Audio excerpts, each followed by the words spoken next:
Chinese cinema refers to film from mainland China, Hong Kong, and Taiwan. It's as old as Hollywood. Chinese filmmaking has now generated 6 chronological groups of filmmakers. The first generation, the industry was centered in Shanghai, which was the most cosmopolitan city in Asia at the time. Foreigners mixed with Chinese filmmakers. The first Chinese movie stars were launched, and that era is known as the golden age of Chinese cinema. The most popular genres are fantasy, martial arts, and traditional opera. The second generation. Government consolidates control of China's cultural and intellectual life. Censor ban Cantonese language films, fantasy subjects that encourage superstition, and Hollywood movies that feature humiliating portrayals of China. Shanghai-based film industry produced prestige features for middle-class audience. It was more melodramatic art films, with patriotic themes opposing the Japanese occupation of northeastern China that began in 1931. The third generation, under politicized film production such as socialist utopianism and socialist realism flourish. American films are almost completely banned from exhibition in China, and films from the Soviet Union and Eastern Europe fill the gap.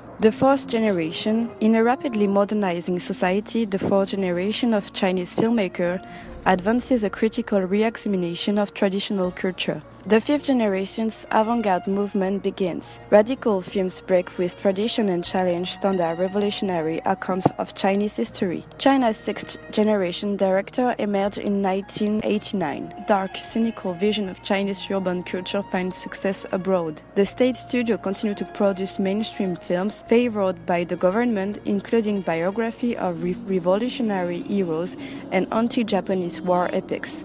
Chinese documentary began to evolve to focus on the poor, the marginal, and ordinary people. It was semi-independent films with the emergence of individual styles with a realistic bottom-up rather than top-down description of Chinese society. The sixth generation prefers images and motifs expressive on their personal feelings of alienation and anger at the status quo. They show a youth subculture and relatively new subject in Chinese cinema and pushes the kind of screen images I perceive as more realistic, more truthful to everyday life. The last decade of Chinese filmmaking sees a deep professionalization. Chinese cinema is much more broadly based and open, dominated by amateur digital filmmaking.